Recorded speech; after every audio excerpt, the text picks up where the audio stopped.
Salute Bharat.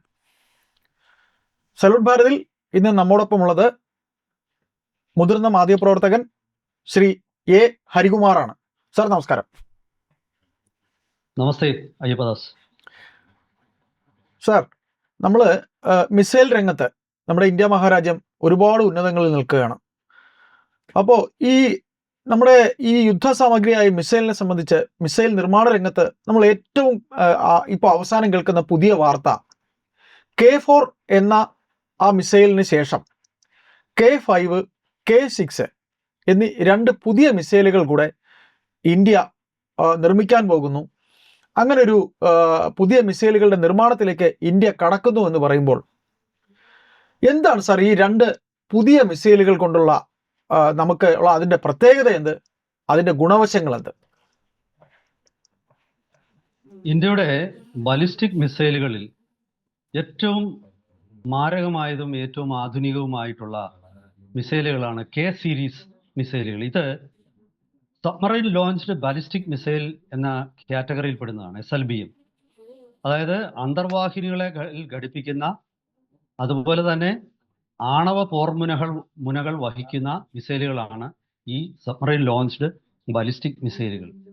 അത് 2 തരം മിസൈലുകളാണ് ഇപ്പോൾ നമ്മുടെ കൈവശമുള്ളത്. ഒന്ന് K15, അതിന് 750 കിലോമീറ്റർ ദൂരമാണ് അതിൻ്റെ റേഞ്ച്. രണ്ടാമത്തേത് K4. ആ K4 മിസൈലിൻ്റെ റേഞ്ച് 3500 കിലോമീറ്ററാണ്. K4 മിസൈൽ ചൈനയുടെ മിക്കവാറും എല്ലാ നഗരങ്ങളിലും, ബെയ്ജിംഗ് ഉൾപ്പെടെയുള്ള നഗരങ്ങളിൽ എത്താൻ ദൂരപരിധി ഉള്ള ഒരു മിസൈലാണ്. അത് ഇന്ത്യയുടെ അരിഹന്ത് ക്ലാസ് എന്ന് പറയുന്ന അന്തർവാഹിനികളിൽ ഘടിപ്പിച്ച് കഴിഞ്ഞിരിക്കുകയാണ്. ഇപ്പോൾ ഒരേപോലെ നമ്മൾ 2 മിസൈൽ വികസിപ്പിച്ചുകൊണ്ടിരിക്കുകയാണ്, K5ഉം K6ഉം. ഈ K5ന്റെ മാക്സിമം റേഞ്ച് എന്ന് പറയുന്നത് 5000 കിലോമീറ്ററും 6000 കിലോമീറ്ററും, K6ൻ്റേത് 8000 കിലോമീറ്ററും. അതായത് ഈ 2 മിസൈലുകൾ ഭൂഖണ്ഡാന്തര മിസൈലുകളാണ് എന്ന് നമുക്ക് വളരെ കൃത്യമായിട്ട് തന്നെ പറയാം. ഇത് വെറുതെ വികസിപ്പിച്ചുകൊണ്ടിരിക്കുന്നു എന്ന് പറയുകയല്ല. K5ന്റെ ആദ്യത്തെ പരീക്ഷണം ഈ കഴിഞ്ഞ ദിവസം നടന്നു കഴിഞ്ഞു. അത് വിജയകരമായിരുന്നു. അതിന് പറയുന്നത് ഈ പോപ്പ് ടെസ്റ്റ് എന്നാണ്. അതായത് ഇപ്പോൾ ഈ K5 മിസൈൽ, അതിൻ്റെ റേഞ്ച് 6000 കിലോമീറ്ററാണ്. ആ K5 മിസൈല് സമുദ്രത്തിനടിയിൽ ഉറപ്പിച്ചിട്ടുള്ള ഒരു പ്ലാറ്റ്ഫോമിൽ നിന്നും അത് സൂക്ഷിക്കുന്ന ഒരു കാനിസ്റ്റർ എന്ന് പറയുന്ന ഒരു സംവിധാനമുണ്ട്. അതായത് ഒരു കുഴൽ, അടച്ചു വെച്ചിരിക്കുന്ന ഒരു കുഴൽ എന്ന് നമുക്ക് എല്ലാവർക്കും മനസ്സിലാവുന്ന രീതിയിൽ പറയാം. ആ കാനിസ്റ്ററിൽ നിന്നും ഒരു മിസൈല് റിലീസ് ആവുകയും പുറത്തേക്ക് വിടുകയും അത് വളരെ കൃത്യമായിട്ട് സമുദ്രോപരിതലത്തിലേക്ക് സ്വയം ഉയരുകയും. കാരണം ഉയരുക എന്ന് പറഞ്ഞാൽ ഇത് ഭാരമില്ലാത്ത സാധനമല്ല. നമ്മൾ മനസ്സിലാക്കേണ്ടത് ഈ K5 മിസൈലൊക്കെ ഒരു 10-20 ടൺ ഭാരമുള്ള മിസൈലുകളാണ്. 15-20 ടൺ ഭാരം വരും. അപ്പോൾ സാധാരണഗതിയിൽ അത് ഒരു കാനിസ്റ്ററിൽ നിന്ന് പുറത്തോട്ട് വിട്ടാൽ അത് കടലിൻ്റെ അടിയിലോട്ടാണ്. അപ്പോൾ അത് മുകളിലേക്ക് ഉയരണമെങ്കിൽ അതിൻ്റെ എഞ്ചിൻ അല്ലെങ്കിൽ പ്രവർത്തിക്കണം. അപ്പോൾ അത് കൃത്യമായിട്ട് മുകളിലേക്ക് ഉയരുകയും മുകളിൽ വന്നിട്ട് അത് ഇഗ്നേറ്റ് ചെയ്തിട്ടാണ് ആ മിസൈൽ പ്രവർത്തന തുടങ്ങുന്നത്. അപ്പോൾ ഈ ടെസ്റ്റാണ് ഈ കഴിഞ്ഞ ദിവസം നടന്നത്. ഇതൊരു നിശബ്ദമായിട്ട് കേന്ദ്ര സർക്കാർ സത്യത്തിൽ ടെസ്റ്റ് നടന്നതായിട്ട് പോലും പറഞ്ഞില്ല. പിന്നീട് പ്രതിരോധ രംഗത്തെ മാധ്യമങ്ങളിൽ ഈ വാർത്ത വന്നു. ടെസ്റ്റ് പിന്നീട് DRDO അത് ശരിവെച്ചു. വിജയകരമായ ഒരു ടെസ്റ്റ് നടന്നു. അക്കൂട്ടത്തിലാണ് K5നോടൊപ്പം തന്നെ K6ഉം ഡെവലപ്പ് ചെയ്യുകയാണെന്നുള്ള വാർത്ത പുറത്തു വന്നു. അതിൻ്റെ പോപ്പപ്പ് ടെസ്റ്റ് ഈ വരുന്ന ദിവസങ്ങളിൽ നടക്കും. അതിൻ്റെ പോപ്പപ്പ് ടെസ്റ്റ് മാസങ്ങൾക്കുള്ളിൽ നടക്കുമ്പോൾ K5 ഇപ്പോൾ പോപ്പപ്പ് ടെസ്റ്റ് നടത്തിയ മിസൈലിൻ്റെ ഇഗ്നീഷനും അതിൻ്റെ ഫ്ലൈറ്റ് ടെസ്റ്റും നടക്കും. അപ്പോൾ സംഗതി, നമ്മൾ സാധാരണഗതിയിൽ ഇന്ത്യയിലെ പ്രതിരോധ സ്ഥാപനങ്ങളെ കുറിച്ചുള്ള നമ്മുടെ തന്നെ ഒരു പരാതി, സർക്കാർ കാര്യം മുറ പോലെ എന്നുള്ള രീതിയിൽ വളരെ കാലതാമസം എടുത്താണ് എല്ലാ കാര്യങ്ങളും ചെയ്യുന്നത്. പക്ഷേ K5ഉം K6ൻ്റെയും കാര്യത്തിൽ അങ്ങനെയല്ല. K5 നിർമ്മിക്കേണ്ട ഈ മിസൈൽ K5നോടൊപ്പം തന്നെ നമ്മുടെ പ്രതിരോധ സ്ഥാപനങ്ങൾ നിർമ്മിക്കുകയാണ്. ഇത് നിർമ്മിച്ച് ഇത് രണ്ടും S5 ക്ലാസ്സിലുള്ള അന്തർവാഹിനികൾ ഇന്ത്യ അതിൻ്റെ നിർമ്മാണം തുടങ്ങിക്കഴിഞ്ഞു. ഇതുവരെ നിർമ്മിച്ചിരിക്കുന്നത് S4 ക്ലാസ്സിലുള്ള അന്തർവാഹിനികളാണ്. ഇതൊക്കെ തന്നെ അണുശക്തി കൊണ്ട് പ്രവർത്തിക്കുന്ന അന്തർവാഹിനികളിലാണ് ഘടിപ്പിക്കുന്നത്. S4 ക്ലാസ്സിലുള്ള അന്തർവാഹിനികളുടെ പേരാണ് അരിഹന്ത് ക്ലാസ് എന്നുള്ളത്. അത് നമ്മൾ കേട്ടിട്ടുണ്ട്, ഈ അരിഹന്ത് എന്നുള്ള പേര്. ഉം. അരിഹന്ത്, അരിഘാത്, അരിനന്ദൻ, അരിന്ധാം, അല്ല അങ്ങനെ കുറെ 5 മിസൈലുകളാണുള്ളത്. ആ. അപ്പോൾ അതിൽ 4 ഇപ്പോൾ കമ്മീഷൻ ചെയ്തു. 5-മത്തേത് സീ ട്രയൽ എന്ന് പറയുന്നത് നടന്നുകൊണ്ടിരിക്കുകയാണ്. അതും ഇപ്പോൾ ഉടനെ കമ്മീഷനാവും. അതിനോടൊപ്പം തന്നെ നമ്മുടെ പിന്നെ നിർമ്മാണശാലകളിൽ, കപ്പൽ നിർമ്മാണശാലകളിൽ S5 ക്ലാസ്സിലുള്ള അന്തർവാഹിനികൾ നിർമ്മിച്ചുകൊണ്ടിരിക്കുക. ഈ S5 ക്ലാസ്സിലുള്ള അന്തർവാഹിനികൾ നമ്മൾ ഇപ്പോൾ നിർമ്മിച്ച S4-നേക്കാൾ വലിപ്പം കൂടിയതാണ്. അതായത് ഇപ്പോഴും നമ്മുടെ കയ്യിലുള്ള അണുശക്തി കൊണ്ട് പ്രവർത്തിക്കുന്ന അന്തർവാഹിനികളുടെ ഭാരം 7000, പരമാവധി ഭാരം 7500 ടൺ ആണെങ്കിൽ, ഈ വരാനിരിക്കുന്ന S5 ക്ലാസ്, അതായത് അരിഹന്ത് ക്ലാസിൻ്റെത് 7500 ആണ് പരമാവധി അതിന്റെ ഭാരം. വരാനിരിക്കുന്ന S5 ക്ലാസിൻ്റെത് 13500 ടൺ ഭാരമുള്ള നമ്മൾ സംസാരിച്ചു തുടങ്ങിയത് സാർ, ഞാനൊന്ന് ഇടപെടുകയാണ് സാർ, നമ്മൾ സംസാരിച്ചു തുടങ്ങിയത് K4 മിസൈലുകളെ കുറിച്ചാണ് സാർ. ഇപ്പോ അല്ല, അത് ഞാൻ അതിലേക്ക് വരാനാണ്. കാരണം അത് K4 മിസൈൽ എന്ന് പറയുന്നത് അന്തർവാഹിനികൾ ഘടിപ്പിക്കുന്ന മിസൈലാണ്. അതെ സാർ, മനസ്സിലായോ?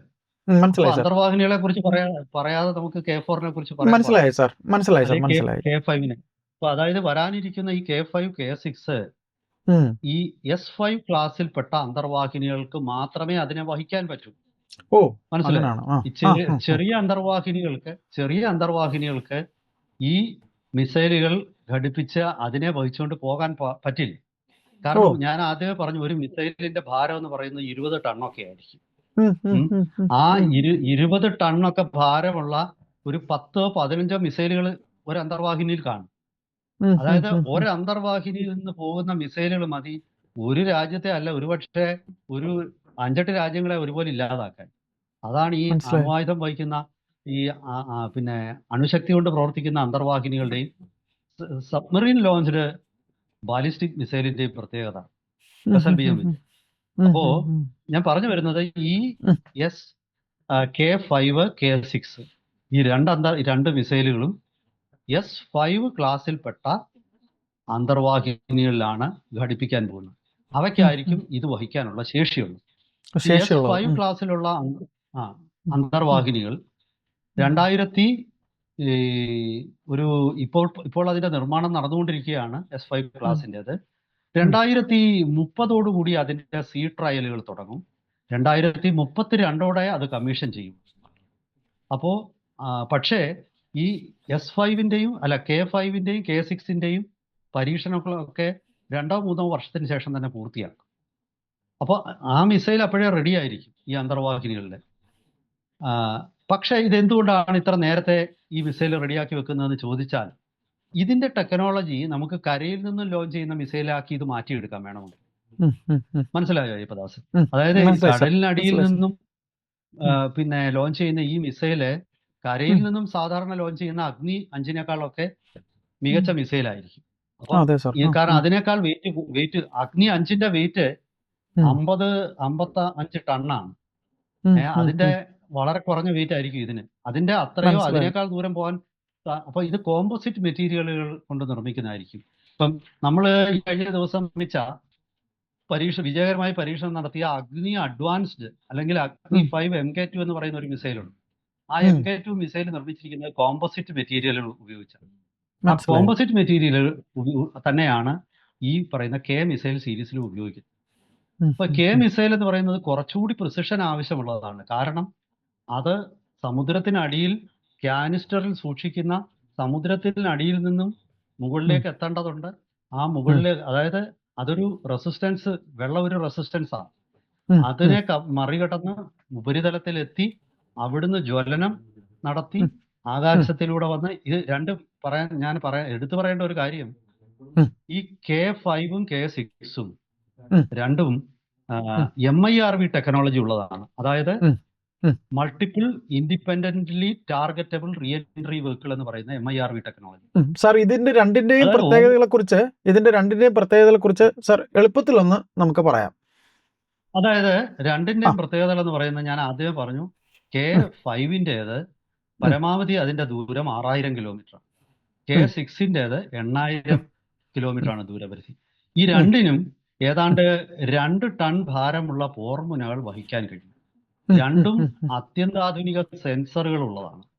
രണ്ട് മിസൈലുകളിലും MIRV, അതായത് ഞാനിപ്പോ പറഞ്ഞ multiple independently targetable reentry vehicle എന്ന തരം പോർമുനകൾ, അതായത് ഈ രണ്ട് മിസൈലുകളുടെ അഗ്രഭാഗം ഒരു അഗ്രഭാഗത്ത് ഒരു 8 തൊട്ട് 10-12 വരെ സ്വതന്ത്രമായി സഞ്ചരിക്കാൻ കഴിയുന്ന പോർമുനകൾ ഉള്ളതായിരിക്കും.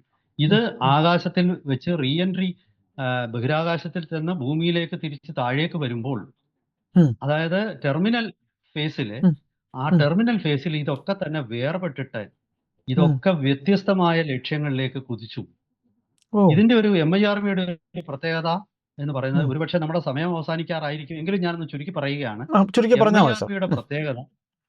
MIRV-യുടെ പ്രത്യേകത അത് ഇപ്പോൾ നിലവിലുള്ള മിസൈൽ പ്രതിരോധ സംവിധാനങ്ങളെ കുഴപ്പിക്കുകയും അതിനെ വെട്ടിച്ച് ലക്ഷ്യസ്ഥാനങ്ങളിലേക്ക് പോകാൻ കഴിയുകയും ചെയ്യും. കാരണം ഒരു മിസൈല് ഒരു 10 പൊട്ടിത്തെറിക്കുന്ന പോലാണ്. ആകാശത്തിൽ വെച്ച് 10 പൊട്ടിത്തെറിച്ച് 10 എണ്ണവും പ്രത്യേക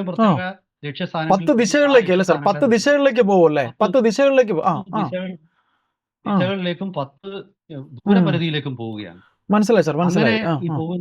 പോകുന്ന ഈ മിസൈലുകൾ അത് മാനുവറബിൾ ആണ്. അതായത് അതിനെ നമുക്ക് നിയന്ത്രിച്ച് വ്യത്യസ്തമായ സ്ഥലത്തേക്ക് വേണമെങ്കിൽ തിരിച്ചുവിടാം, ക്രൂയിസ് മിസൈൽ പോലെ. അത്തരം അത്യന്താധുനിക ടെക്നോളജി സംയോജിപ്പിക്കുന്ന മിസൈലുകളാണ് ഈ K5-ഉം K6-ഉം. K5-ഉം K6-നും ഇതിന്റെ ചില പ്രത്യേകതകളുണ്ട്. എന്തായാലും ശരി, ഇത് നമ്മുടെ ഈ രണ്ട് മിസൈലുകളും ആദ്യത്തെ മിസൈലിന്റെ ഒരു പരീക്ഷണം വിജയകരമായി നടന്നു. രണ്ടാമത്തെ മിസൈലും തീർച്ചയായിട്ടും നമ്മൾ ഈ മേഖലയിൽ നമ്മൾ ആർജിച്ചെടുക്കുന്ന തദ്ദേശീയമായ ടെക്നോളജിയുടെയും അതുപോലെ തന്നെ നമ്മുടെ പുരോഗതിയുടെയും ചിഹ്നങ്ങളാണ്. വരും ദിവസങ്ങളിൽ ഇതിന്റെ കൂടുതൽ വിവരങ്ങളുമായിട്ട് നമുക്ക് വീണ്ടും പ്രേക്ഷകരെ സമീപിക്കാം. അതുവരെ എല്ലാവർക്കും നമസ്കാരം.